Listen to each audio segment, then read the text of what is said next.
So welcome, welcome. This is Drawing Sacred Geometry Class 2 with Metatron's Cube. And I'm really excited today because we're just going to be getting all sorts of information and activations by the drawing and the studying of this incredible formation geometry. I'll say it that way. Let's drop in. Let's get ourselves fully here and fully present to receive perfect information in the perfect way. So if it's comfortable for you, and if you're at home watching this later, I really want to encourage you to give yourself this moment. Don't skip past the video. Of course, you can do either one, but it's so precious to have a minute in the day to turn our attention inward, take some nice deep breaths, and sort of give yourself the opportunity of this spaciousness. So start by taking some nice deep breaths in through your nose and releasing out through your mouth.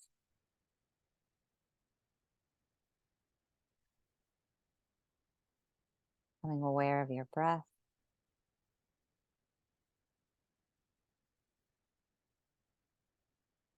And connecting with your body. Feeling yourself relax into the surface supporting you.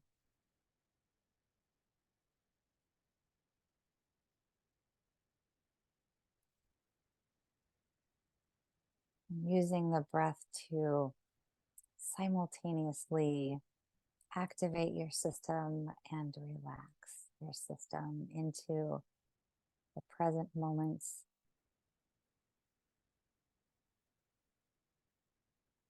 Breathing our awareness, breathing us awake and alive into everything that is available in this moment.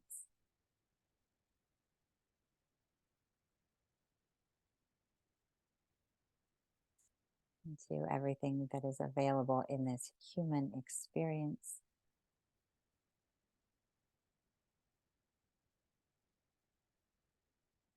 And feeling into the miracle that it is to be a human in this experience.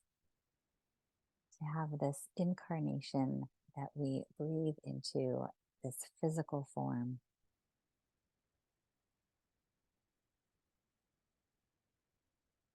Expanding your consciousness into the all that is, connecting with the parts of you that exist in invisible realms.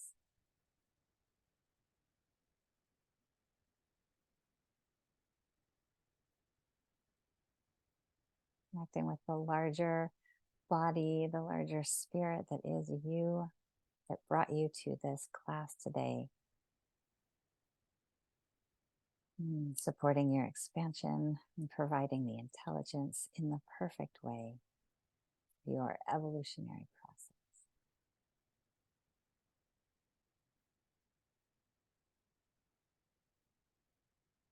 And taking a moment to breathe into your hearts, feeling a sense of gratitude for giving yourself this opportunity, for being able to be here.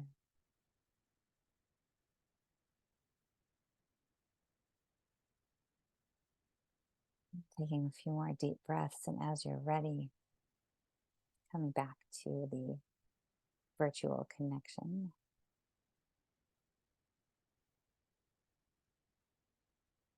Feeling into the quantum field that connects us beyond time and space. So for those of us here, anchoring the energy, and for those of us watching in the future, we are all presents all at once. It's fascinating. So, oh, friends are here. Oh, friends are here. That's so great. My friend is right over here. Oh, man. Yeah. My love is so upset that he can't go outside. So he's sitting over here. He's like, well, all right, I'll keep you company. So let's start off with reports. how's the week been? Were you able to draw? Do you have reflections? Has it been so busy? Oh, wow, fun. All right. If you want to come off, okay, wait, hold it up a little bit longer and please come off mute and then tell us about that drawing. Yeah. Okay, we unmuted. Okay. Yeah. Spectacular. I think I got carried away. Mm-mm. No. Nope. That's fabulous. All right, it started as the flower. It started out. What I was trying to achieve was this, Oh, okay. and Yeah. what happened was, I don't know. It was magic. It just became magic. So, Well, yeah, it did. It did. and then I managed this one. Oh, nice. So you did all three of them. I did, Yeah. and this is like the third copy of everything because I kept practicing. Oh, fabulous. Fabulous. And did you like there's the drawing aspect of it, but Yeah. you introduce yourself as being and not doing. So did you notice this any shifting, any influence on the sort of other realms, What the was it? energetics? Yeah. What was interesting was I did when we did these last week. Yeah. It was, man, I was like a little kid and I just felt like I had been reborn in some way, and it was nice. It was a nice feeling to feel that joyous because I haven't been. Oh, But when I was practicing, I was frustrated okay. because no matter which size of these things I use, Mm-hmm. my elder hands, I guess, don't want to. I'm not making contact with the paper properly. I'm a bit of a perfectionist, so that makes it harder. Mm-hmm. But in the practicing process, I did not feel that, but I also had the urge to color, so I don't know what that was about. Ooh, Yeah. well, that's exciting. Yeah, I don't know that. I don't know what, I mean, we could guess at what that's about. You got some Yeah. creative juices flowing. Yeah, to color in these in different ways. It felt chakra-like in some way, Yeah. like I Yeah. was opening a chakra or two. So, I bet that's part of what this does. It's just mhm. it's operating on multiple levels. Um, that is spectacular that you drew and that you had experiences of creative flow and the next creation of like, ooh, color would be great. Yeah. But you actually just went on to the flower of life. You just kind of I know. I could with tell that I did. second one. Yeah, and there's a bottom circle that I think would go off the page, but that would Yeah, complete the hexagon down there. I see that. But Yeah. you just jumped ahead. That's all. It's just Okay. PhD level, and because it's an infinitely repeating pattern, right? So you could fill the whole page with that Yep. with the circles, which is also its fun practice. One question about the size of the paper, because I saw when Yeah, you had your sketch pad. Was that an yeah. 11 by 14 sketch pad? It is, and it's the Okay. best thing. It is the best thing to have because all of the geometries are the measurements are for that size, but it's also because it's just more fun to have than an 8.5 by 11. You can go Okay. bigger. Yeah. Because I have 9 by 12 sketch pads, and I thought, well, unless I know the math, I don't know what size to start the first circle, kind of thing. So, Well, we not can a good figure it choice. out. Okay. Yeah. All right. Yeah, no problem. Um, Okay. it's not the first time we've had a different size paper. So, um, okay. So I want to invite you, Nicole, if you're there or if you're just listening in, that's fine. But it is kind of nice to put a face to a name and um, to say hello. So, but sometimes we're just doing the best we can to tune in, and so that is greatly appreciated. And Metatron's cube in my world is really powerful. It's been really transformational, and um I will say that I have a couple other classes and we're all on the same process. So we're all doing Metatron's cube. And then, every week we're moving together, which is really lovely. So I've had a couple days with it so far. And Roberta, I do want to ask you to mute because I want to make sure that the recording isn't going back and forth. Thank you so much. Otherwise, I would love it if you just stayed unmuted so it's easy to jump in. But this day and age and the Zooms. So, but please do. Um, so I have had Metatron in my consciousness all week, but it's been about 8 years of studying and drawing. And just this last year, you must know Waxela because you came through her website. So she and I did we did two Metatrons workshops, right? We did one that was 3 hours long, and then we were so jazzed. We did another one that was 5 hours long. And we're talking about her coming to Sedona and doing, like a weekend long um, workshop, that would be sacred geometry, but also really Metatrons, because the depth of this shape is so extraordinary. And only this last year have I, bringing in the breath work with this shape, have I've just gone to new levels, because there are connections between, and I'll get into all this, between Metatron and Thoth, the Egyptian god.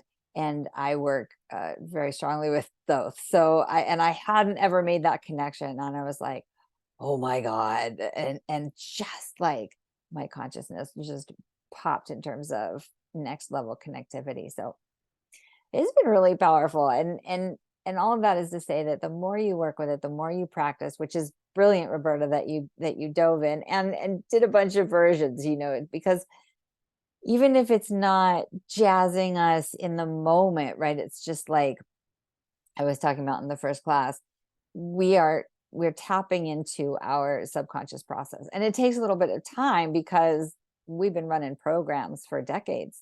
So they're pretty entrenched. So, unraveling can take a minute and take practice. But by the end of a 10-week course, you'll be able to recognize the differences, right, that the geometry has supported. So I think that's that. I've had a powerful week, and I feel like there's something else, but we'll just jump into the information. So we've got there's a couple of things, Nicole, however you are here. Let's see, that you saw, I can't remember, but you saw something and it had a little bit of Metatron's information in it. Wow. I cannot remember anything. Oh, I think, okay, I was on a Galactic Alliance call, right, to talk about sacred geometry and crop circles, because that's really what thrills me. And so you might have seen a little bit of this, and there'll be, a couple slides that are repetitious, but otherwise new information. So let's jump in, and I'll go into this slideshow. So it's always, I'll show this slide at first and I'll say, okay, we're going to draw this today. And there's always this like, oh God, no way. But it's like everything, and it's like life, line by line, we can do it step by step. You just break it down. So it's just such a beautiful shape.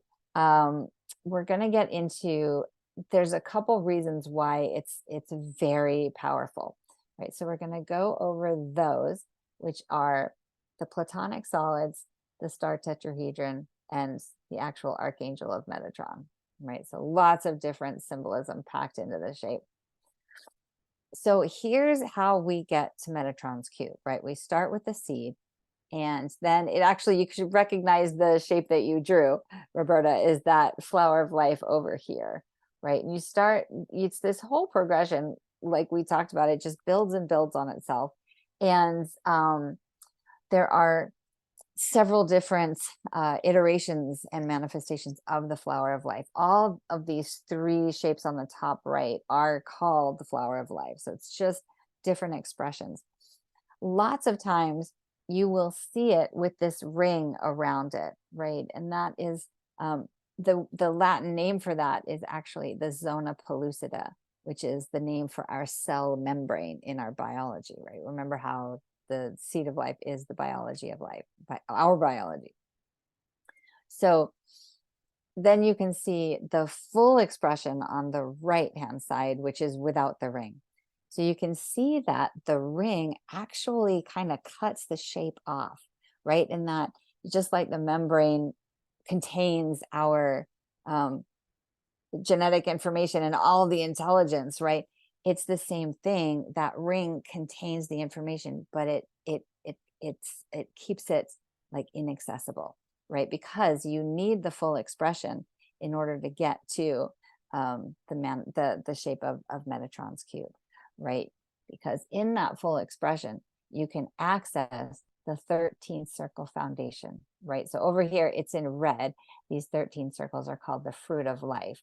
But you see when it's cut off, you can't access that. So there's also been this kind of sneaky reveal where whoever is in the powers that be have sort of released the flower of life, and you see it mostly contained.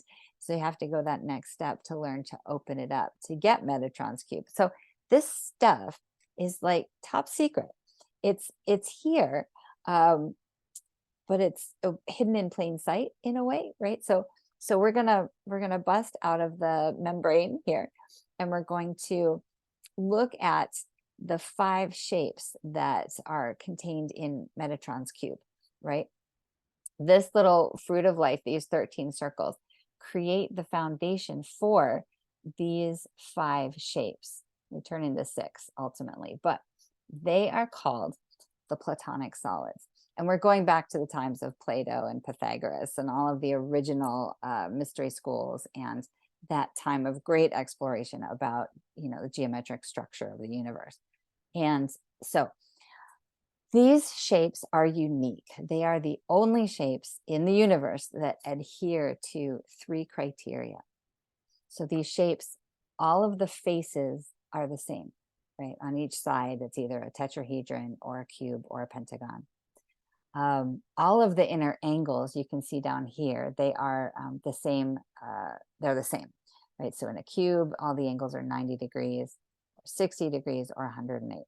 The math in that is so cool. We're going to touch on that in a couple of weeks. And then if you place each solid in a sphere, it will touch equidistantly, right? There'll be an equal amount of space between the points where it touches the circle. So the 5 solids, this is why, I'll tell you why this is super important. And I just need a glass, I just need a sip of water. Each of the solids represents the elements. And in the Western world, at least, we have only been privy to the 4 elements, right? We sort of been, there's 4 elements. Well, there's 5. And so the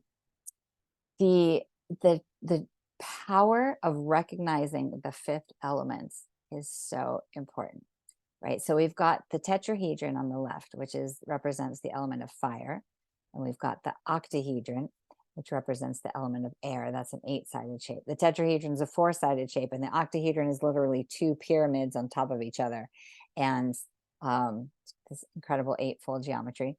And then the hexahedron, or the cube, is a 6-sided geometry, represents the element of earth, and the icosahedron, blue, represents the element of water. It's a 20-faced tetrahedral structure. And then ether is the dodecahedron, very, very special shape, and is a 12-sided pentagonal geometry. It's pentagon faces. So the thing that is really vital, like the shift that happens when you're activating your awareness of ether, prana, energy, chi, like all of these fundamental energetics, right? Life force, flow, and the reality of energy, is you're tapping into 99.999% of our reality, right? The earth, air, fire, and water literally represent like 0.0001 of reality, right? So we've been cut off from energy. We've been cut off from this incredible source of power, potency, and I want to say control over the physical world, but that's not quite it. Being able to harness and manipulate it in a way, right? So part of why this information was so powerful is because energy can change our reality, right? Tapping into the invisible realms of source consciousness. I mean, obviously, it's a game changer. So we haven't necessarily accessed it. Like certain cultures, in Hindu, prana, and in Eastern traditions, the chi. And so, they know how to move this force, but we are um, sadly disconnected. And this has actually been, it's been very intentional. And in standard model physics, right? There, back in the days of Einstein, and when uh, quantum physics was being developed, there was a phenomenon where all of the equations, most of the equations, were ending in infinite numbers, right? They were getting a sort of non-quantifiable result when they were trying to come up with the answer to, cosmological phenomenon and then quantum, and they couldn't figure it out. And science, commerce, governments, they all need empirical data. They all need measurable equations in order to base um, the foundation of the study. Medicine, like, they all need evidence. E equals mc squared. We want to know that there's energy and mass in order to go forward. But those infinite numbers were very inconvenient. So there is actually a process called renormalization, right? And that is the process of literally sweeping infinite numbers under the rug and going, we can't do that. That process is called renormalization, and it literally results in us and what we know as dark matter. That's what all of that is, right? It's the numbers what we couldn't quantify that were a little inconvenient. And so that process was part of us disconnecting even further from energy, right? We tried with Einstein, but as it turns out in the new physics, we're really off base with energy equals mass and time. We don't even know what energy is. We think we do. We think we know what mass is, but it really doesn't. So, point being, when you're studying the platonic solids, and by studying, I mean drawing them, working with them, learning with them, looking at them, you are activating that, 99.9% of our reality, right? You are bringing that online, and it's just another tool for accessing that consciousness. So super powerful that way. And I love the dodecahedron. It's just grown on me because it is so remarkable in its ability to activate all the elements within ourselves. And all of the mystery schools, right? All of the top secret information, they knew about the dodecahedron because it's the only solid where you have to add 6 lines in order to get the geometry, because it's so potent, right? And like getting those 6 lines and giving them out was under penalty of death or something. All of the secret societies, it was the way to really manipulate reality and have power over and influence over our consciousness. The solids are so cool in so many ways. They nest within each other, right? So this is the dodecahedron on the outside. Then the icosahedron is blue, and then you've got the octahedron and the tetrahedron. And you're nodding your head, Roberta. So are you familiar with all of these shapes and the nestings? And is it, yeah, okay, all right, great. And I like to show how these shapes are woven into our consciousness subtly, right? We don't talk about it, but all the kids with Dungeons and Dragons and all their early days, they're rolling platonic solid dice, right? And there's no way they would register that, but it weaves its way in, right? This is part of the subconscious influence. So sneaky. Have you seen the movie Contact? Do you remember that one with Jodie Foster? Right. So the sphere, the time travel sphere, it's enclosed in a dodecahedron. And yeah, and it's only because it's like one of my top 3 movies, and I've watched it a lot, that I was watching and I was like, oh my God, I just had this moment. And so, the media is disclosure, right? And they're telling us things without us, knowing that we are giving our consent simply by watching it. And so this is part of us saying, oh yes, I can appreciate that manipulating space-time would involve the dodecahedron and working with the platonic solids. So hidden in plain sight And this is how the solids fit into Metatron's cube. And we're going to break down 3 of these. Um, the octahedron on the bottom right gets lost. We draw over it by getting the other shapes because it's not a direct angle. It's on that internal pivot. So you only see, it's not a profile, and you only see the bottom pyramid on that angle. So that one gets consumed. There's not consumed. It gets, oh, there's a word I'm looking for, but we lose it, but we're drawing it. And then we'll draw the star tetrahedron, the cube, and the icosahedron will be in there as well, but we're going to draw the foundation for the dodecahedron. And then I think next week we actually draw the dodec. But the deal is there's so many lines when you're drawing this for the first time. It's way too overwhelming to try to do the dodecahedron. So that's why I have a separate class for it. So the other significance, in addition to the platonic solids, is the tetrahedron, right? That platonic solid. When you invert it and overlay it on top of itself, you get the star tetrahedron, right? All right, nodding her head. She's all familiar with the star tetrahedron, right? The Merkaba, this is all familiar. So this is literally the geometry of our light body. This is what we look like without this spacesuit on. And we haven't been given the technology to activate this, but do you know Drinvalo Melchizedek and his school of remembering? Right. So he actually has techniques about, how to activate it, right? How to spin the counterclockwise and rotate and generate that frequency where this is our time travel device, right? This is how we can turn into pure energy, pop into an orb and move throughout, the wormholes and get to other, fun or destinations. so we've got the Merkaba.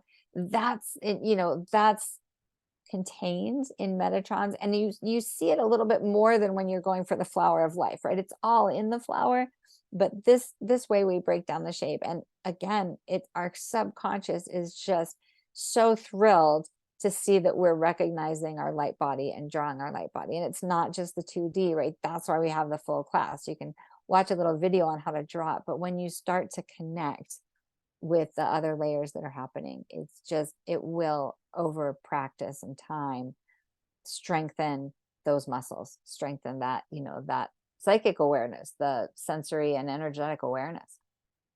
And this, which is why you're here. So, just not beginning to, but building that awareness, just like Reiki, right? Just like all of our practices of building the awareness that we are so much more, than what we've been told. And like with Drunvalo, here it's our technology, right? Energy on the outside, on space, has its own infinite capacity, but so do we in this point of stillness inside, right? If we could tap this thing, we'd be off. I would be anyway. I'd be out of here so fast. But this is an example of Drinvalo's work, right? Where you're rotating the lower and the upper triangles, and that generates the energy field. And then that's where we dissolve into light beings and travel away. And then you can start to connect the dots about why different religions use different geometries. Look at the placement of this thing, right? The star tetrahedron, the Star of David, the power and the potency. Like when you start to really tune in, the geometry has been used to influence our consciousness, both for the positive and the negative. And to start and recognize and see it more is to regain power over those parts of us that have been manipulated. And then, of course, we've got the crop circles, which also suggests intelligence coming through from larger sources, right? Like, where did we get all of these geometries? How far back do they go? And what is the purpose, right? Like, what is the, what's it helping us with, right? Like the benevolence and the consciousness that the geometry brings. This is part of why I love the crop circles, is because genuine ones have geometries at their foundation. They will come back aligned with a geometric structure. Some of them are ridiculous and man-made, but there are genuine ones. So just tuning in to the potential of this shape, remembering, right? It's all a school of remembering. We know these things, but the more time you spend with them, the more you're going to be turning yourself on, right? That sounded silly, but turning on your system, right? And remember that, I'll just come out before we go into Metatron. Remember that we're drawing these 2-dimensional shapes, right? But they're 3-dimensional and they're multi-dimensional, right? These things are blipping in and out of time space. Like when we get to the class on the tesseract, which is a 4th-dimensional shape, it doesn't actually exist here. We are opening dimensional realities, right? We are connecting ourselves to our multi-dimensional self, and we're making space for more to come in. And literally, I'll tell you about space in a second. Tell you about it like you don't already know. But Metatron, right, is one of 2 archangels that had physical incarnation. I am telling you everything you know already. I see you nodding your head. Okay, so I'll come out of that and we'll just talk for a hot second about it. Even when you know all of these things, right, you've signed up for the class to just activate it and remember, right?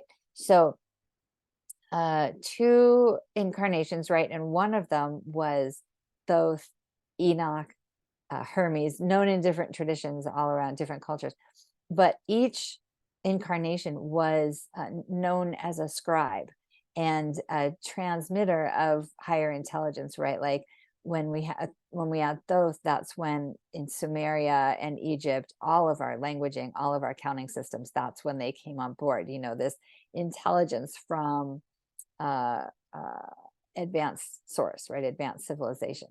And so in his ascension, in its ascension process from the planet, now you've got an archangel who is like pretty top high level, right? You'll read it's like he's like secondary, like right hand person to God. And the scribe element that he was on the planet went up to expand into the Akashic records, right? So now this is the entity and archangel that has access to the Akash, right? So another aspect of this shape is that you are tapping into not only your lifetimes of records, this is the Akash, this is everything that ever was and will be and is. Our brains can't conceive of that, but point being, you're tapping that access when this is the other thing is Metatron has become my default. When I'm like in a pickle and I really need something, I'm like Metatron, and I got to tell you, it is instant and it is profound. It's that feedback loop where it's like, oh my God, that's real. And so I just keep doing it. So I think that's part of why it's become so big in my life is that's my go-to. He sounds weird, but it sounds weird. So we go with he. So tapping the Akashic records. And then I mentioned, this will be the last piece. I mentioned that energy outside is an infinite source and the energy within is that infinite source, right? It's the as above, so below, right? So when we get into, my sugar cube is in the other room. I get a sugar cube for this reason. Unified physics is finding out and harnessing. So, well, it's Tesla. It's not new. It's all of the scalar technology that has known how to harness the energy of space, how to tap into the geometry, the frequency, the oscillations, and generate an infinite source of energy, right? And if we would tap into that, we would liberate humanity, right? All of this scarcity-based fighting for resources that we believe are limited would shift into a consciousness of abundance. I mean, we'd probably just go off planet instantly. And then there are reasons why humanity is kept the way it is, right? I don't usually go into those reasons, but that's part of why the technology has been suppressed, right? Because we would change, we would probably just ascend instantly with the high vibe of knowing that there's infinite sources of energy, both outside and within, right? So it's just one it's the bones of meditation. It gives us a little bit more juice for understanding, why it can be powerful to draw it and meditate with it. And we'll do both, right? There's the 2D drawing, but then there's the breath work. And when you draw and breathe, right, that it takes it to a whole nother level. That's part of what happened with Waxela and I, because she's so, you know, um, skilled in guiding meditations, and she was also channeling Metatron. So it's the it's just infinite in terms of tapping this source, right? Um, I think that's it. Those are the powerful pieces of Metatron. And Roberta, you've been nodding your head the whole time. So do you have familiarity? I mean, you have familiarity, but how can you talk a little bit about how, or, your experience with Metatron or these Uh, subjects? yeah, things are given, shown, come to me. I call them the breadcrumbs of my life that the soul leaves for me to investigate next. So somewhere along the line, I believe it was Meg Benedicte Oh yeah. that, yeah, that I got involved with probably over 10 plus years ago. Yeah. So I have been actually using her technique for getting to the 0 point, Yeah. and it is powerful for sure. So I am very familiar with both Metatron's cube and Metatron himself because I do feel him as a Hmm. more male energy. Through I didn't even know it was possible for me to. It started with automatic writing. I was trying to write down lyrics to a song I was creating at 2 o'clock in the morning, and all this stuff came out, and it was old English basically. So Oh. that group of they were like the introduction people. Hmm. They came through. I thought, what the heck just happened to me? I'm having a psychotic break. What's going on? Yeah. From that point on, there's been generally my guides in different groups, but Metatron started showing up during COVID. And at that point in time, I was working on dissolving my ego self. I had been able to realize that there were all these different aspects of myself that would come out in different parts of my life and or just in my daily practices. So I started to go inside to find them all and give them a voice. So I wrote a book, and Metatron actually did the introduction for me to explain why this was happening to me, which was essentially to be more in touch with my higher self all the time and to allow the ego to merge with the higher self so that we could use the gifts of the ego self, that the higher self could get more done, but it could like run the show, which made my life so much more peaceful, and it made it so much more um, simple to observe things without reacting to them. So I credit my time with Metatron as well for that information. Very encouraging when you read the messages that you channel from Metatron. Always extremely supportive and willing to. A lot of other guides say, "Yeah, this is yeah, you're doing great. Go on." And he's like very specific. This is why this is happening. And this is where you're going with it, and let's go. So Yeah. Fabulous. Yeah. I mean, I need to do the recording for everybody, but we could just like dive in and do the dodecahedron and then just share the, yeah, very adjust that familiar. class. Yeah, Um, familiar too. yeah, I mean, I do it's its own class, but maybe your familiarity could just uh speed what's Mm, fast forward. That's just a beautiful summary. I love hearing about how Metatron has been part of your evolution for mm, ego dissolution and merging of the higher self, because that's what it's about, right? yeah. Yeah.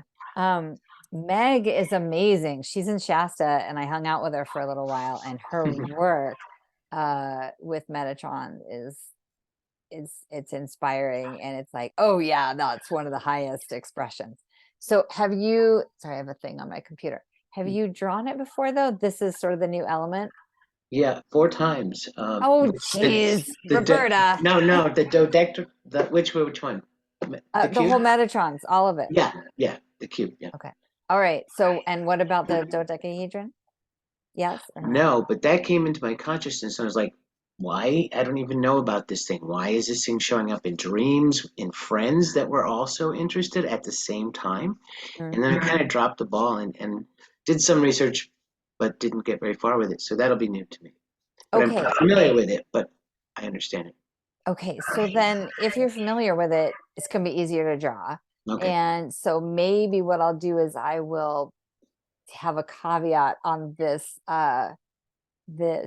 video that says we're going to do the dodecahedron, but it's kind of next level. So um so what I'm gonna do, okay, what I want to do you usually do Metatrons through the seed, or how do you get to it? I view, copy. Okay. Okay, so you don't have an actual technique for getting in. Okay. So what I'm gonna do is we're gonna draw in the way that I always draw, which walks us in from the seed. Okay. Um, but it's way easier to draw the dodecahedron from the other way. Let me just figure out how I want to do this, because we're here right now and we could roll with the dodecahedron, but I want to make sure everybody can get the shape. So let's see. I think what I want to do is, and I'm, you get what we get because you show up. So you're generating the class here.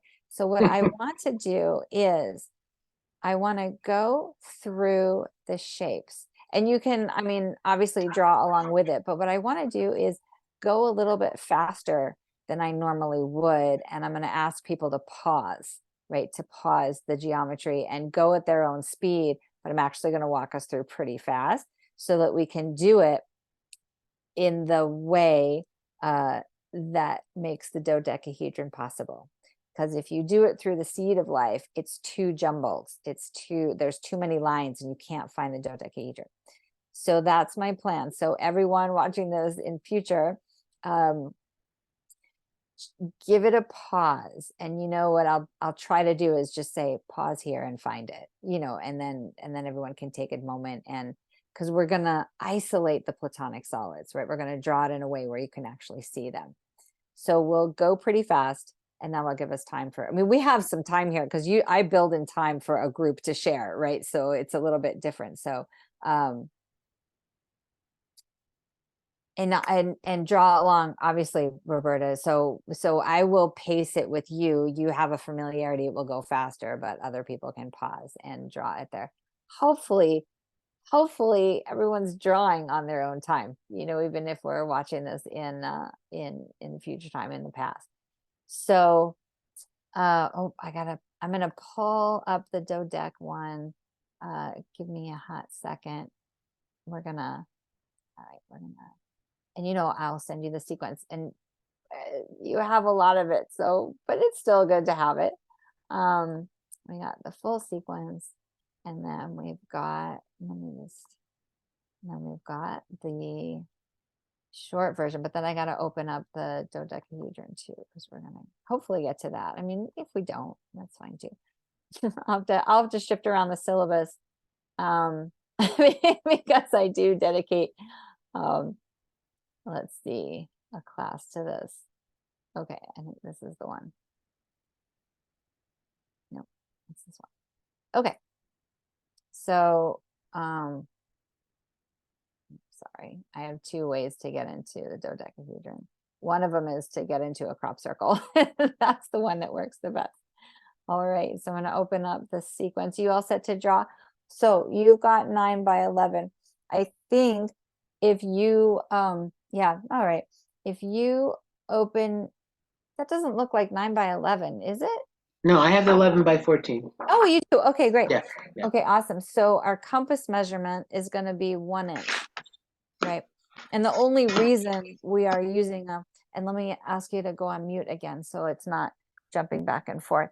The only reason we use the measurement of 1 inch is it's the sort of largest measurement that we can stay on the page. So it's sort of the biggest way to, it's the way to get the biggest shape, but obviously do whatever you want uh, down the road when you're practicing and drawing all the time.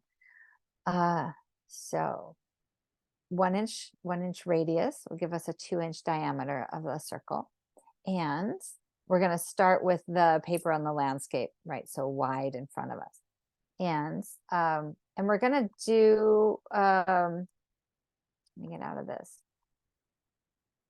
We're going to do it together, right? In the orientation, meaning we're going to draw the seed of life starting with the second circle starting at the bottom of the page, right? So the seed, you've got the seed down, you did a lot of drawing. So if you want to measure to the center of the page, we're only at risk for going off the page on the vertical, right? So measuring, we've got 11 on the vertical, measuring to the 5.5 point, kind of eyeballing on the horizontal, right? Where the center would be, but measuring to the 5.5 point, giving yourself a nice center point, and then drawing the seed of life. And tell me when, I'll pace it with you, Roberta. So tell me when you've got the seed, and we're gonna start, like I said, we're gonna put the second circle, the compass point is going to go at the bottom, right where this petal is. That'll give you the second circle. And I want to encourage everyone to draw in one direction, right? So go to the left and draw clockwise, and get yourself in the habit of drawing in one direction, because, one consistent direction, because when we get into the flower of life, it's very tricky to bounce around, right? You want to build in a consistent manner. Otherwise, you just get lost. There's 4 rings of circles in the flower of life. So practicing the seed in one direction. And, this is a geometry where part of what I love about all of them is you don't have to be precise, right? We're going to shoot for precision. We're going to try to put the compass down. Let me give you a tip. Hang on, I got to reach something.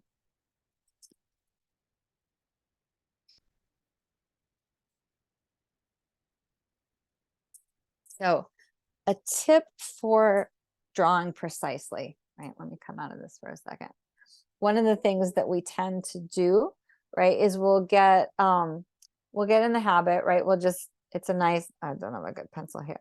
We're starting and we're doing our spinning, and we're just picking it up and putting it down, and you can get in the rhythm of that. But you're putting the compass down approximately here. When you lift up the compass and eyeball where you're putting it down at the intersection, what I want to suggest is you get in the habit for precision of making a circle, actually picking up the compass, changing your grip, right? So bringing your hands, making it stronger placement where you're putting it.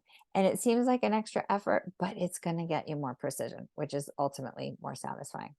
So that's a technique. All right, so you got your seed. All right, perfect. I love it. All right, now we're going to create the lines, right? So we're going to measure to 9 inches, right? So you want a 9-inch line, and it's going to align with the center of the shape at 4.5, at the 4.5-inch mark, right? So building a 9-inch line and using the petals to show you where to put the lines. Oh, I can't get my shape bigger. So using the inside petals, you're going to bisect the petals in half, right? That's going to show you where, can't make it any bigger. It's going to show you where to put the lines. All right. So this will, because this is a 6-sided shape, we are cutting it in half means we've got 3 lines, right? So we've got the vertical axis, and then we've got the right and left axis. So making sure, the only thing you really want to make sure about in this step is that you don't go in between the petals, right? That'll give you a different shape. Super cool shape, but just make sure you're using the petals to bisect the shape, right? And, again, it's great to try to go for precision, but it's really, you will get the shape no matter what, right? The circles can be off, the lines can be off, I mean, not by much, but Yeah. Yeah, Roberta, what? If I go 9 inches, the 9 ends at the bottom of the page. Great. Oh, the bottom of the page. Yeah. Wait, hang on a second. It shouldn't go all the way. That, see, that doesn't look like a 9 and of 11 and a half. It doesn't look like 11 by 14, that paper. Oh, for God's sake, you're right. It's 8.5. Okay, well, hang on. It's all right. Hold the paper up again. Let me see how far you're going to go off. Just to the edge. Let's just work with it anyway.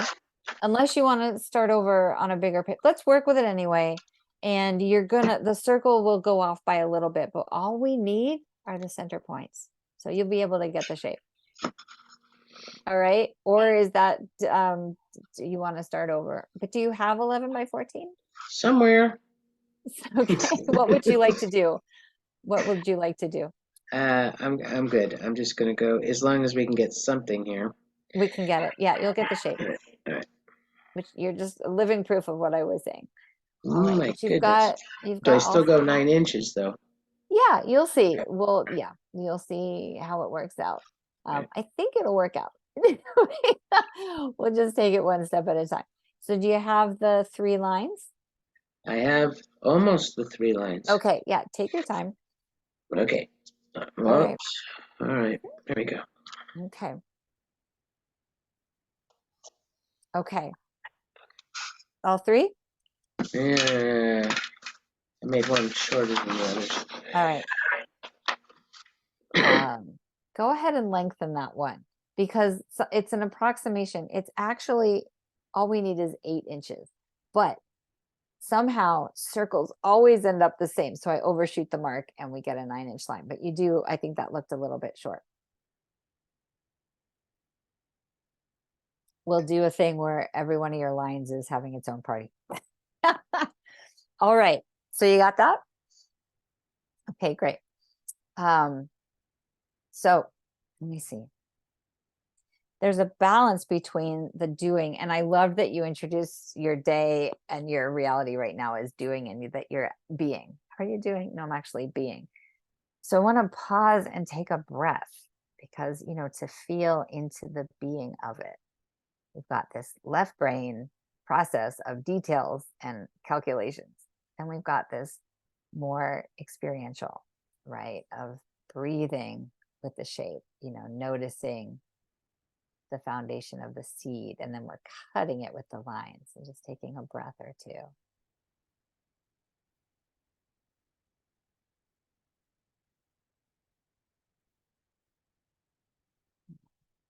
We build, right? We build on foundations. That's part of what the geometry gives us, is this beautiful structure every time, this consistency. All right, so moving back to the compass, our circles are going to stay the same. Compass is going to stay the same. What we're going to do is you're going to place the compass at the point, right? That point where the line intersects with the perimeters of the circle, right? So there's 6 of these points. You're going to put your compass down and you're going to get that, right? You're going to get an additional circle.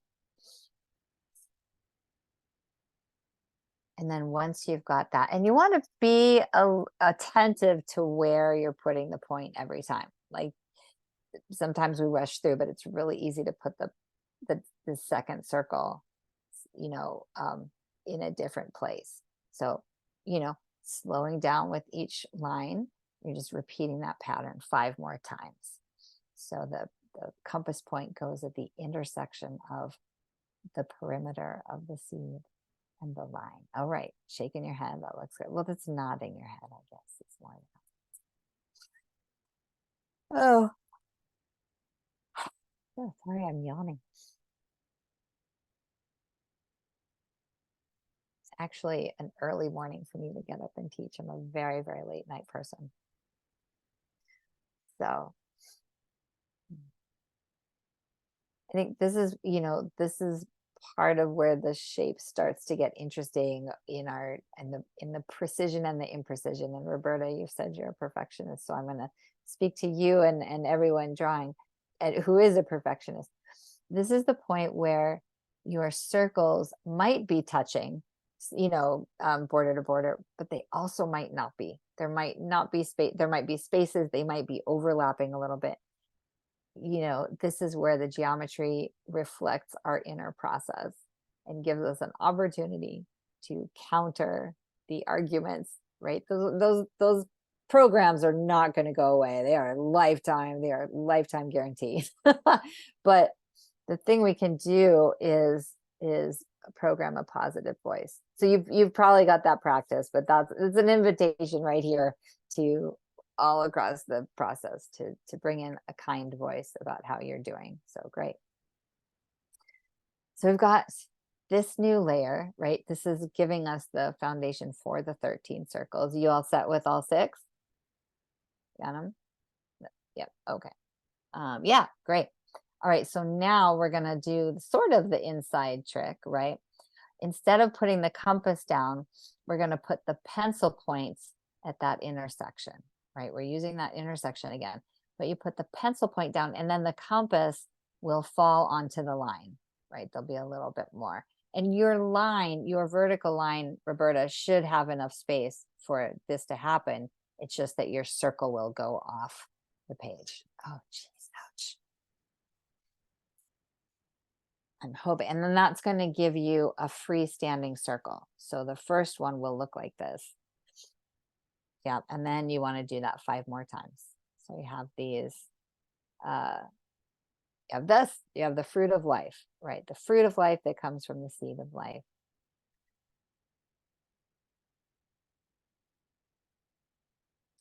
Is it working on the bottom? Do you have the center point at least? You don't have the center point?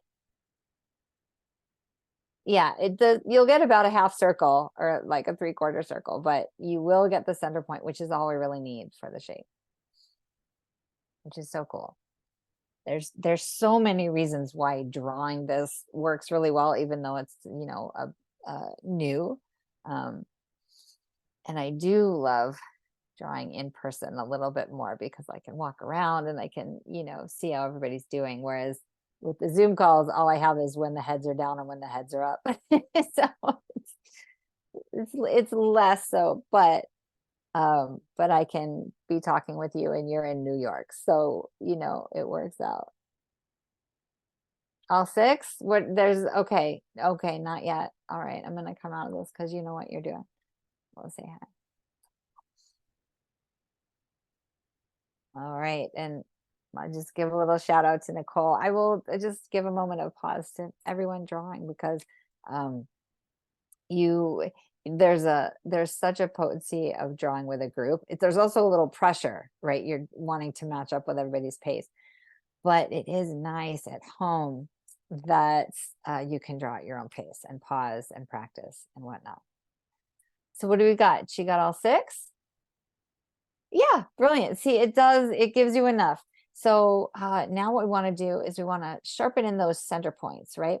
So we're going to darken the centers of the circle rings that we just made.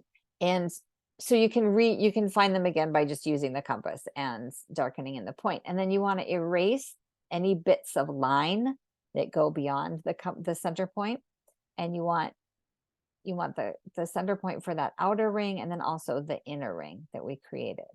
Not the seed, but just that first level of rings that we did. Is it all coming back to you? Does it feel familiar? No, not so much.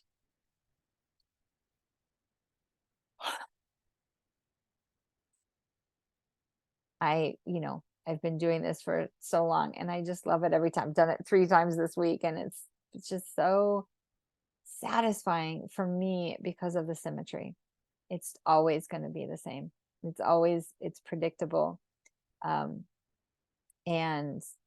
in a world, especially for me right now, but I think in the mainstream world, it's just getting outrageously, we could say chaotic, to have a structure to come back to and anchor in I'm grateful and I'm, for the grounding and, over time, it's gotten way more comforting that it always is the same shape.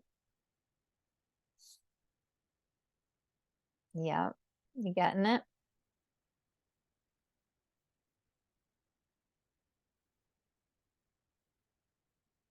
All right. All right. So that would be 6 and 12. That would be 12. And then we've got the center point, which just hangs out on itself. Okay. Got all 12? Excellent. So now we're going to want to choose 3 different colors of color pencils. Do you happen to have those handy? Is that a yes or no? Are the color pencils available? Because we don't have to have them right now. Everybody else, you got one. Okay, so do you have 3? And do you have 3 kind of contrasting colors? It's helpful, and not a yellow. I've learned over time, even though you want a yellow, it's not the best color. I was using my pencil box to hold up my computer. Hang Oh, okay. on. So like green, red, and blue. That sounds great. Okay. Yeah. So we're gonna do 3 of the solids, and it's really nice to pop them. How long ago did you draw this, the Metatron? Um, when I told you about the table I created that had the 5 elements, Yeah, and then I put the cubes, 4 of them, in between all the elements, and that was the time period in which I actually cheated and used, a tracing paper underneath a pre-graphic thingy. get a job done. Yeah, Didn't get all the lines, but in the process of even copying, you got the sense of the energy of it. So, totally, totally. all Very right, powerful. colors, got colors. Okay, so this is a little bit different for you. Great. Okay, that's exciting What for happened to me my that, green? yeah, Okay, it's now somewhat, magic is happening all around us. yeah. I pulled out a green one, and now I have 2 yellow ones. I don't know how that Oh, interesting. happened. We're swapping out dimensions where Oh there's my yellow pencils and god! green ones. Okay, I'll start. Okay, got it. All right. So we're gonna start with hexagons. All Okay. right. And we're basically just connecting the dots, right? We're going to start with the outside points, and you're going to, I won't get, there we go. You're going to straight lines to each outer point. That's all we're doing. We're creating a simple polygon, a hexagon, a 6-sided polygon. Yeah. And this is the boundary and the border and the containing geometry, right? We start with the hexagon, and then, in your, oh, I'm so sorry. In your conscious mind, we're drawing a polygon. In your subconscious mind, we are connecting with that grounded element of earth, right? There is part of us that is grounding in this geometry. That's the comforting piece that I was just talking about. And we're going to use the same color for all of these 3 steps, right? Okay, got that one. So then we're going into, got all 6. All right. It's going to be 6 because it's a hexagon. We're going to do things 6 different times. Yeah, you got it. Oh, that top one, your center is off. That wants to be higher. So hang on a second. Let me see it again, because I'm pretty sure that's what's happening. Okay, well, I can't hear you. So, all right. Yeah, you got it. You want it just, well, we can't erase, but just bring them, just repair it and bring them up to that center point. Not a problem. It's only just incentive to do it another time.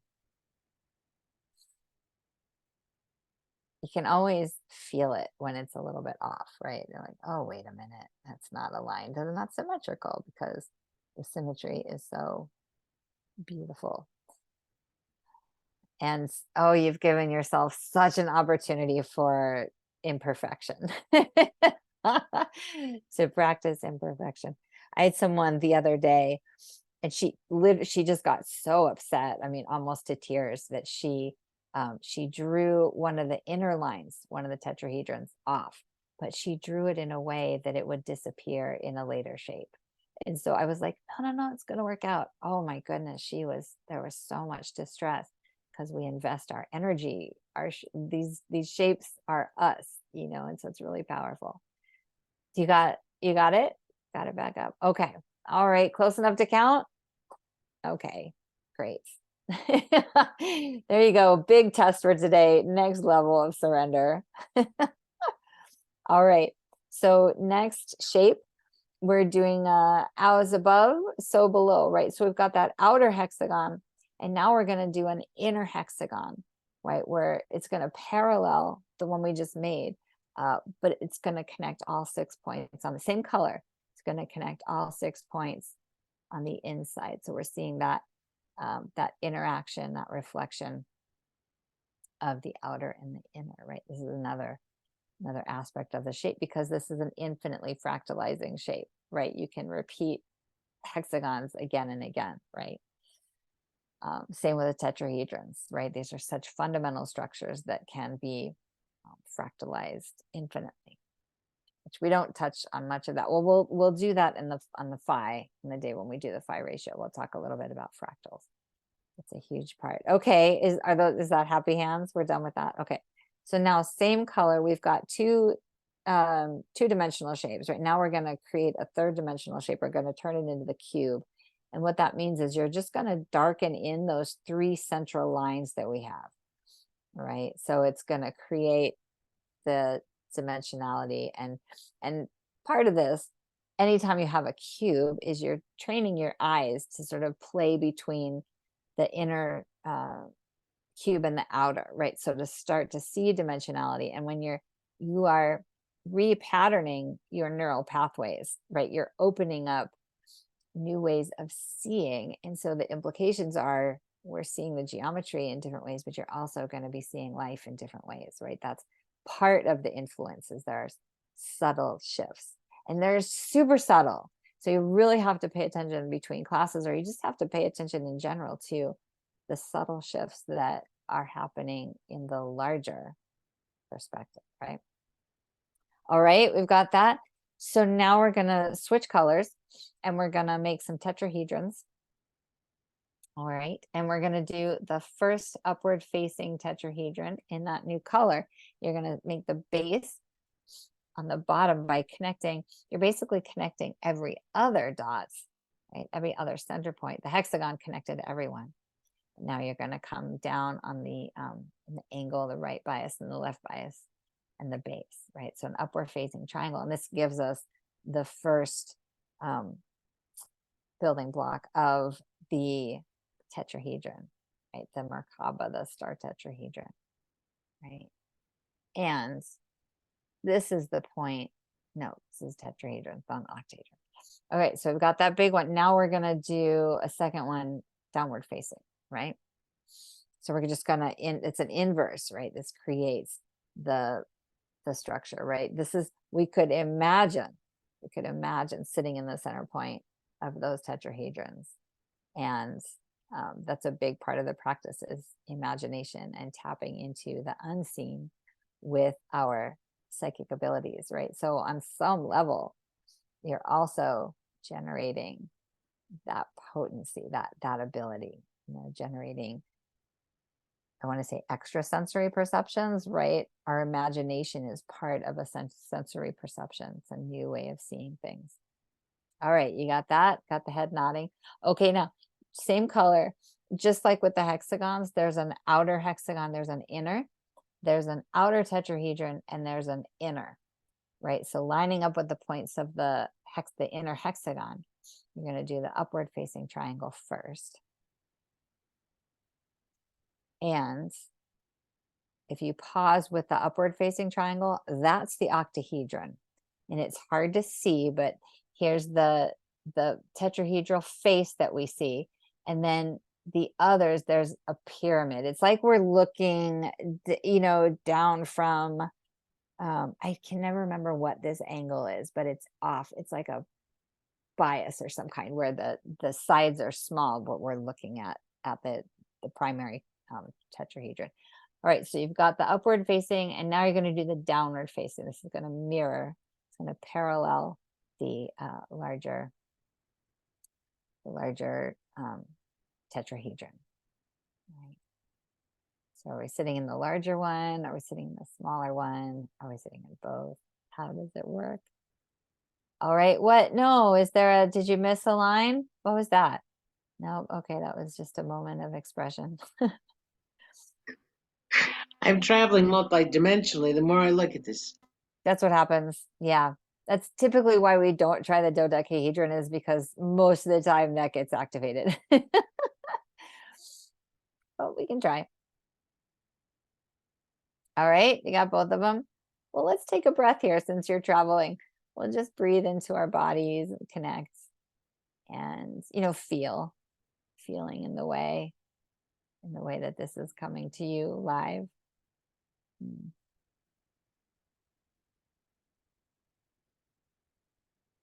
Grounding in your body, right? Simultaneously as the shape is coming alive and emitting its own life force, right?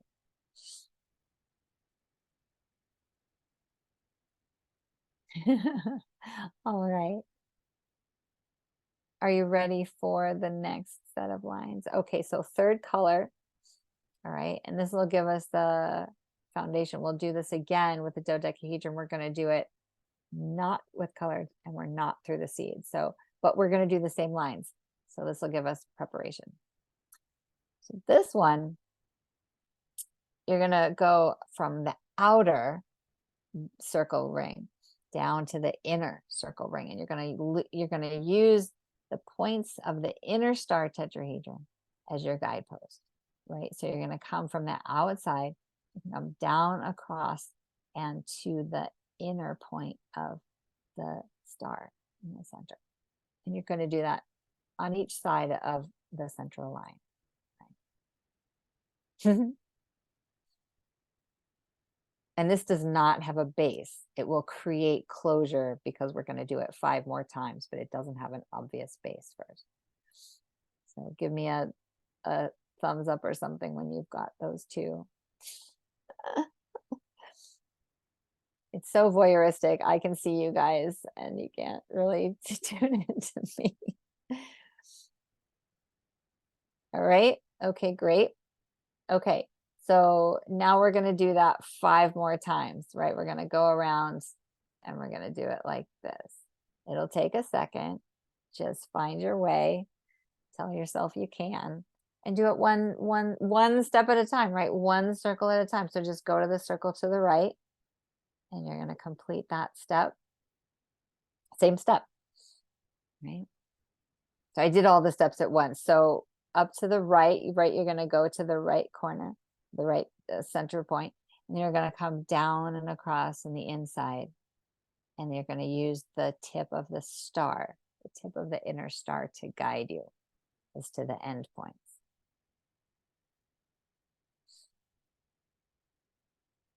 Super different thing to draw it like this versus trace it, I think, right?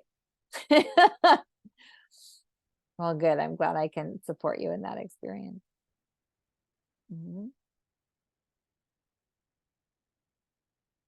Yeah, one at a time. Oh, goodness. But you can see how using the different colors really pops the different shapes. And these are the lines that give us the basis for the dodecahedron, which we will check in and see if it's possible to do, because that's why I do it in a separate class. Is this, all of the lines are really mind-boggling, and a lot of people start to see it in 3D, and it gets tricky to keep drawing when that's happening. Yeah, so maybe we'll break it up again. We'll see.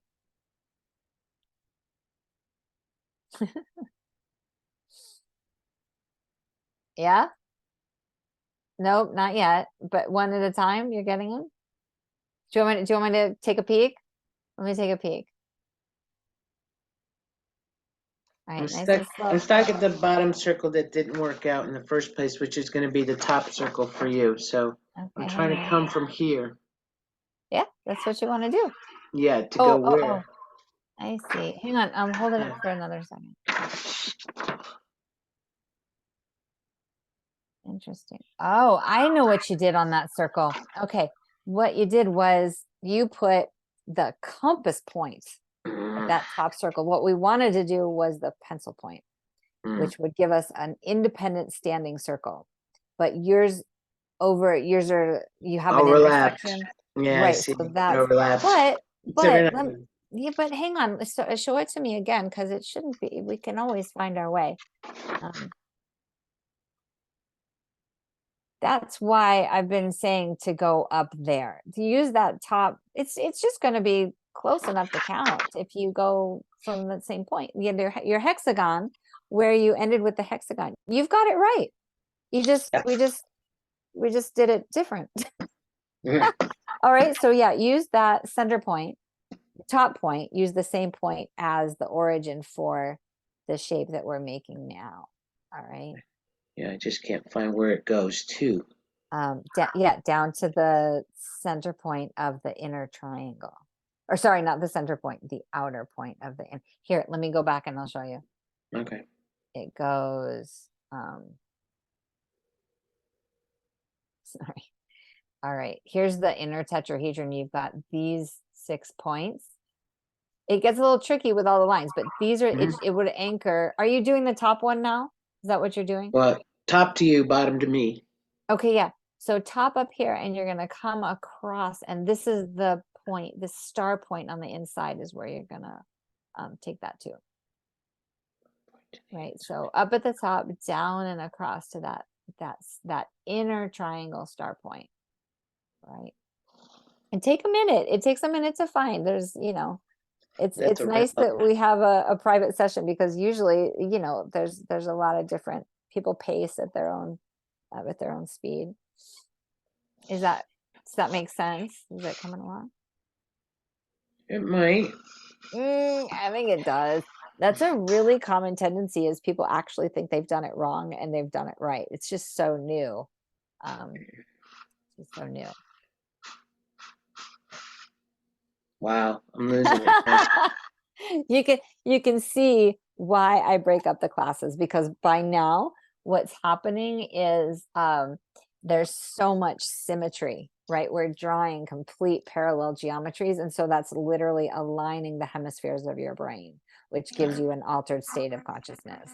And that's when the channels start opening, right? So right about now, a fuzzy altered state is normal.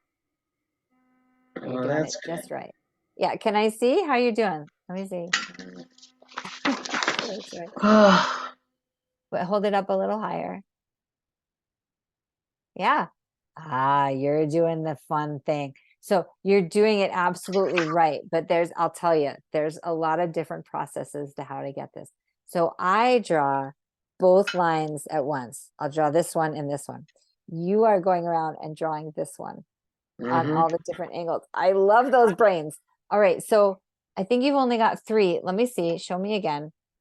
I see the missing one on this side, I think. Yeah, you want 2 more. You want the 2 on your left. No, right, left. Right, there's 2 on your left that you want to draw that first line with, and then we'll go back and fill them in, and we'll walk it together. I love it when people do the one at a time and go around and then fill in the other one at a time. That's great. There's just so many different brains. All right. Maybe. Okay. So you had the 2 points on the left that you were going to draw that line. Maybe. So I'm always connecting. I'm always connecting to the larger triangle, right? Yeah, the Where inner they triangle intersect. and the The inner one. intersection. Yeah, larger one on the outside and the same on the inside. Yep. Oh wait, triangle. Yeah. Yeah, Triangle. not Mhm. finding the line for this one. All right, let me to hold it up again. I'll give you the All I'll right. give you the alignment with a clock. Okay. So I'm going for that line over here. Yes, you've got it. And where Yep. am I going? Right there. Right there? Yep, you right there. Uh-huh. Oh, geez. I did that Oh, inside out. geez. Okay. I'm pretty sure that's the one. Yeah, you Yeah. go in there. Okay. That's a Sometimes green it's, line. That's a green line. all right, go for it. No, it's a green line, so that's not gonna work. Oh, wait, what? From that point to where I was pointing with my pencil is a green Uh-huh. line already. Okay, let me So, see. Show it one more time and do it a little slower. Everybody just yanks it away really fast. all right. All right. So put it there. Okay. I'm starting here. I'm trying to draw a blue line, and I said I was going to go there, but that's a green line from here to here. You are correct on that. So go, so where you were pointing, right? Drop it down vertically. Keep going, keep going, keep going, keep that one. Draw it to there. Okay. All right, does that looks better? Yeah. Yeah, no, that one's right. It's tricky to do it from over here, but we'll get it. We'll All get right. it. All right. Now let's go back at the other ones. Okay, so you're basically going to mirror what you've done. You've done on the left side. Sorry. Yeah, you've done on the left side. So it's mirrored on the right side. Did you want to hold up a pencil, the paper and a pencil, and I'll show you where it's going to go? Okay. So if you start at the 12 o'clock mark at the top of the clock. Yeah. So then give me your pencil point and I'll walk you to the bottom point. Okay, down on the vertical, or down the same thing, a little more. There, it's going to go to there. Down and across. It's going to parallel the one that you did on the right. Yeah. Wow, this is hard. It's tricky, and I'm so glad we have our own session because there's a pressure to it when you're drawing with a bunch of people, right? And everybody's got to figure it out. So did that make sense, that one? It parallels the first one? Mm-hmm. Okay, so we're going to do that 5 more times. Do you want to find it on your own, or do you want me to walk you through the next ones? Let me see if I can. Yeah, let me see Yeah, if I give it can a try. do one. Give it a try. All right, I got it. I got it. Okay. You have to just totally ignore all the other lines, I know, it's tricky. and that's way tricky. Way tricky. All right, so I got this one. Okay, my big self brain just kicked in, so we're good. Yeah. Okay. Usually there's a moment where the program brain kicks in and like, oh my God, I can't do this. Oh God, I won't find this. And then you find a line or two, and then it's just poof, you get it. And I'm always amazed that people flip it up and don't get lost in that program. So it's a huge lesson point, right? Like we do that in life, Hmm. right? We'll be up against an obstacle, be like, oh shit, I'm not gonna be able to do this. But then you just take the next step, you just take little bites and it's doable, So we've got the metaphor here. It comes from the drawing. All right, you got 5 of them. You got 6 of them. All right, let's see. Oh, those last ones were fast. Let's see. Let me spotlight it. Open up. All right, now go a little higher, a little bit higher, and pull it back a little bit so we can see the whole thing. Yeah, ta-da. Oh, wait, you got one line, which is at like 2:30. You're missing that one on your right side. You're right. All right. Now, one of Great. the things you can do is you can count from each point, and you want to have 7 lines from each outer point, right? So you can count the lines coming from the center. Be 1, 2, 3, 4, 5, 6, 7. You should have 7 lines coming from each outer point, and that'll let you know that you've got every line you need. Because it's really easy to miss some of them. Yeah. 1, 2, 3, 4, 5, 6, 7. There. Mm-hmm. 1, 2, 3, 4, 5, 6, 7. Yeah. Okay. I forgot to count the green one on the outside. Yep. Okay. There you go. Okay. So let's just pause for a moment with this thing, right? Super powerful. Well done. Yeah.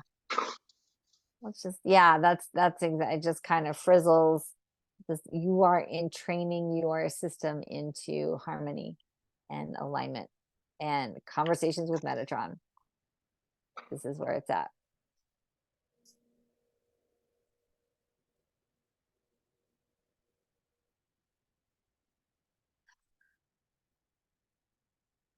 Nice deep breath all the way down to your feet, feeling the chair beneath you, just really bringing it in, like embodying it, like taking it out of the brain. We've just really focused on the process and the steps, just bringing it in, you know,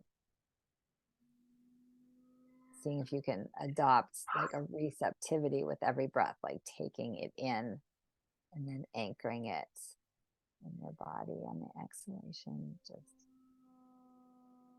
grounding, experiencing.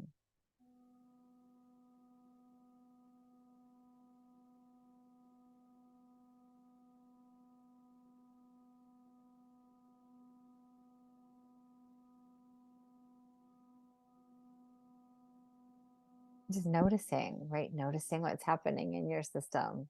Is your physical form activated? Is your psychic system, your sensory? What do you notice in your entire field?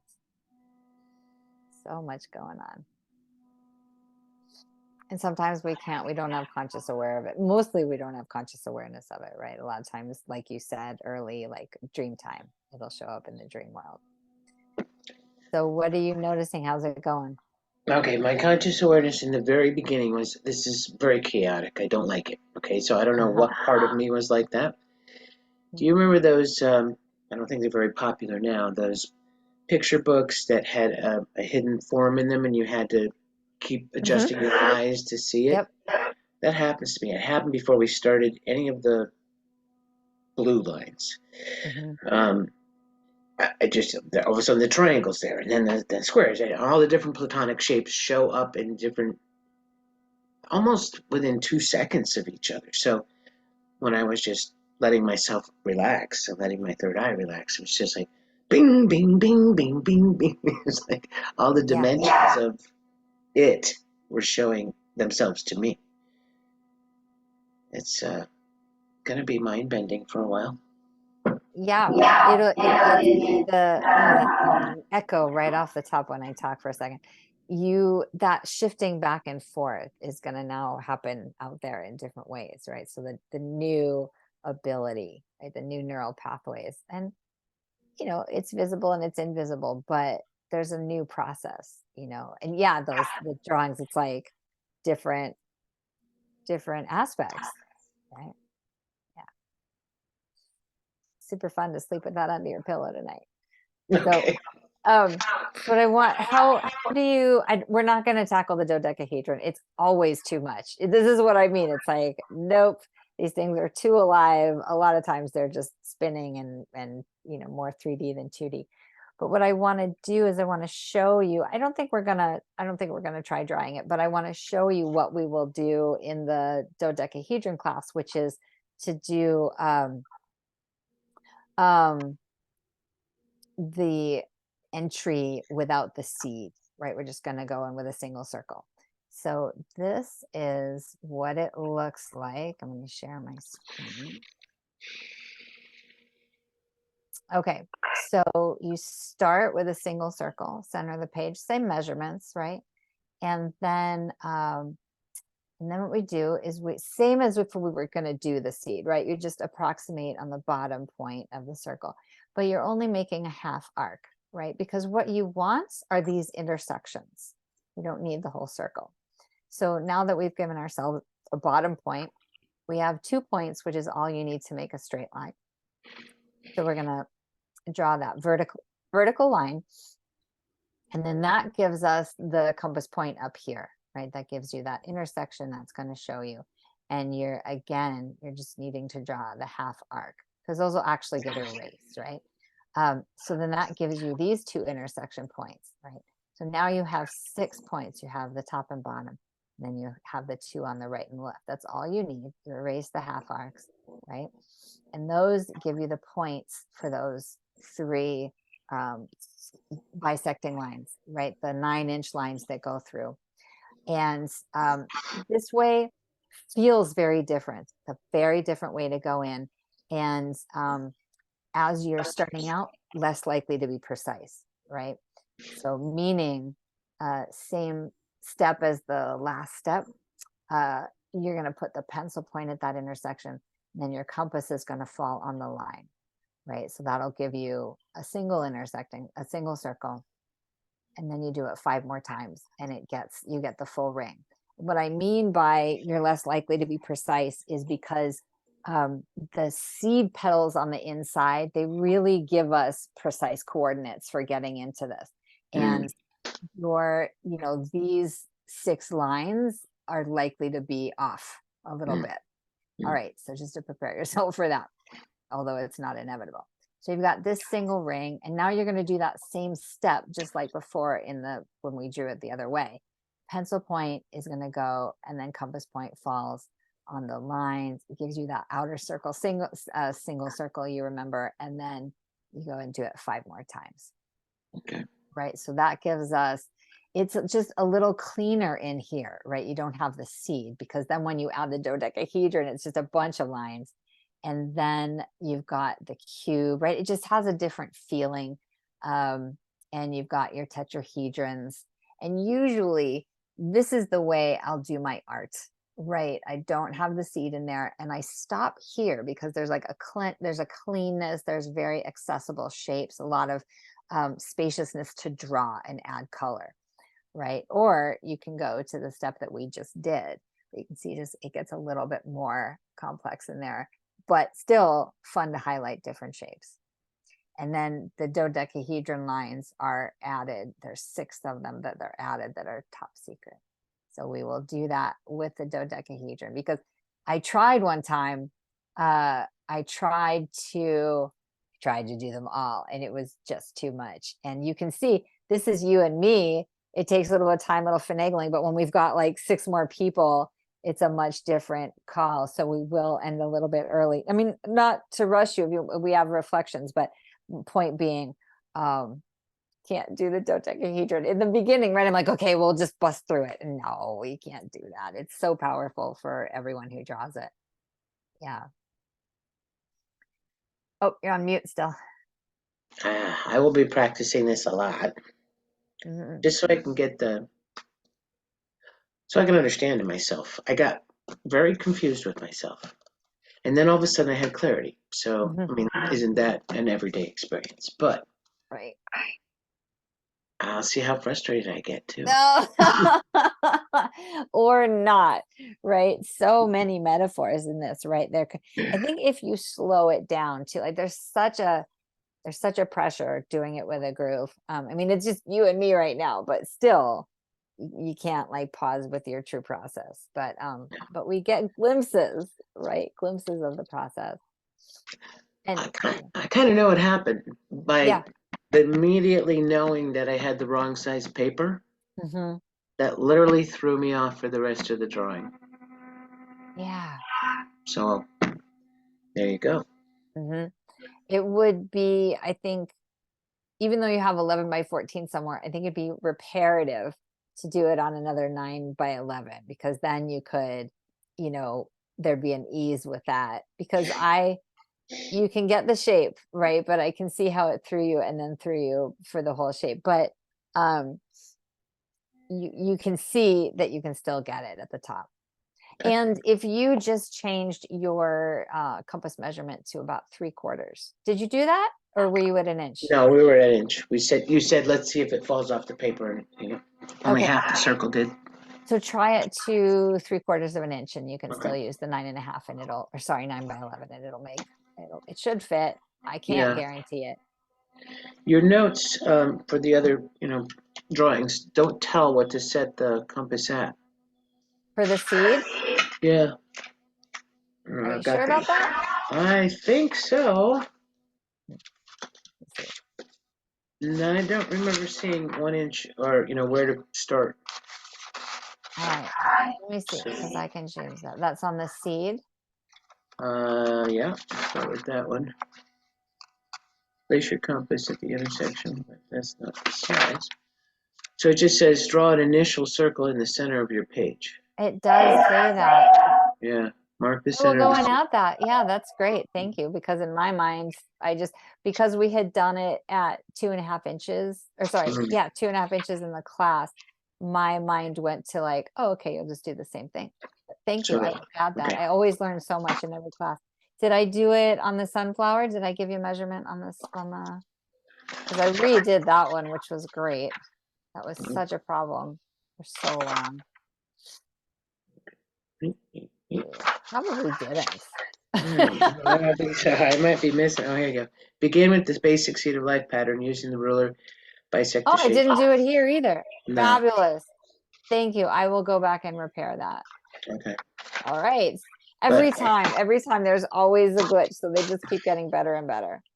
Um, but the seed, if you want to do it the biggest, is 2.5 inches. yeah, And that I remember. both of them are the same. Yeah. So I think probably in my mind, I just like left it up to you, right? That you Mm. knew that, or that anybody knew that 2.5 inches is what we did, although that's not necessarily remembered, right? But that you can do any measurement with the seed and the Mhm. sunflower, and you're pretty much, if it's under 2.5, you can stay on the page. But I will go ahead and add that. Thank you for pointing that Okay. out. Um, all right. Well done. Well done. And so powerful to see all of the processes that come up, right? I mean, Mhm. that's part of the healing, part of the therapeutic, right? Is that you can reprogram, right? And you're so skilled at identifying the programs that are coming up that then countering them, you know. A lot of times, and I actually thought about this a little bit. I thought about this when we were bisecting with the lines. It is great to set an intention. So we'll do that with the dodecahedron. And I like to do that before all of the geometries, to set an intention, to breathe, and then to actually put it at the top of the page. Because what you're doing is you are imbuing that geometry with that intention. Then every time you look at it, it's going to build that intention builder bigger. And that dynamic energetic, right, is so powerful. And you traced it before, so you got it. But this one is your own generated vibrational geometry, right? Does it feel different? Oh yeah. Yeah. And I will have to check in and through meditation as to why triangles are the most important shape. Yeah. Cool. Very cool. That's all I want to draw is the triangles. Oh, yeah, interesting. So not you mean the basic, the tetrahedrons, right? The that Mm, get us the star. Just go for it. Just drop the hexagon. Just do the Merkaba. Get in mm, there. Yeah. mm. I Okay. look forward to seeing that. All right. Yeah. Um, all right. Well, I normally, like I said, I've built in time. So I think that's what I've got for today. And I will acknowledge that Nicole is here, and that, hopefully people are watching this in the future and having their own drawing experience. And please do feel free to reach out with questions, because I'm not there if you're drawing on your own time. Um, and then, I don't want to call it homework, but definitely during the week. I mean, I know, Roberta, I don't want to assume, but I think you're going to be drawing, but it really deepens your investment to personalize it and to have your own experience, and then meditating with it, setting intentions, all the different things we can do. Really do play around with putting it under your pillow. You might not notice anything, but the action of believing that something can happen is usually generates something happening. Exactly. Yeah. It's so exciting to hear of your experiences with it, Roberta. Like, it's so affirming. Meg's work, so many people work with this geometry. So we're just personalizing it, and it's really a pleasure to have this time with you. Likewise. Yeah. Any other thoughts before we finish up? Mhm. I'm good. Okay. Journal too, like write some stuff down, just like noting it on the paper. I look back years ago. Honestly, I say the same things back then that I say now, but I can remember the phases I was in. So Mhm. that's always a fun practice. Okay. Great. Well, we will wind up for today, and I will hopefully see you next week. And I think that's it. Okay. All right. Have a Blessings. Have great a week. great week. Blessings to you as well. Take care. You too. Bye bye. Bye bye.